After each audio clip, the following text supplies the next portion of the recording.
నమస్తే. Welcome to six Xavier భక్తి. ద్విముఖ రుద్రాక్ష గురించి, 2 ముఖాల రుద్రాక్ష ఎవరు ధరించవచ్చు? అసలు దానివల్ల ఉపయోగం ఏంటి? ద్విముఖి రుద్రాక్ష ఎవరు ధరిస్తే మేలు జరుగుతుంది అనేటువంటి భావన ఉన్నప్పుడు ఇది ద్విముఖము అనేటువంటి రుద్రాక్ష ఇంట్లో భార్యాభర్తల యొక్క సమస్యలు, చిన్న చిన్న పోట్లాటలు, ఇంట్లో మానసికమైనటువంటి ఇబ్బందులు, భార్యాభర్తల మధ్య అన్యోన్యత ముఖ్యముగా లేకుండా పోవటము, పోట్లాటలు, ప్రతి చిన్నదానికి రగడలు ఇవన్నీ ఉంటాయి.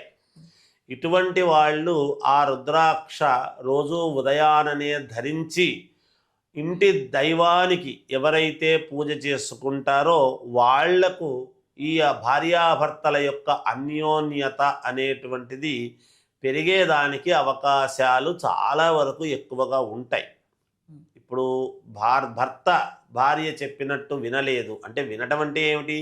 వశీకరణలు కాదు, అన్యోన్యత. ఎందుకో మాట అనుకూలంగా లేదు, నాకు ఆయన వ్యతిరేకంగా ఉన్నాడు అనుకునేటువంటి వాళ్ళు అలా మగవాళ్ళైనా, మరి ఆడవాళ్ళు ధరించవచ్చా అనేది ఇక్కడ ప్రశ్నార్థకం అవుతుంది.